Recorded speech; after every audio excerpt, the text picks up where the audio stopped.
why does cracking neck feel so good? So it's because of the endorphins, because when we crack our neck, some endorphins are being released. These are the chemicals for the brain.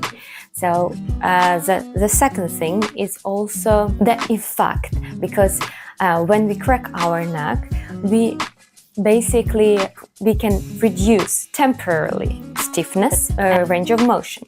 But I can say again, temporarily, right? Not for long. And the third thing is placebo effect. So when we crack our neck, we get a feeling, oh, yeah, that's nice. Yeah, I feel like I released something. So it's something also in our brain.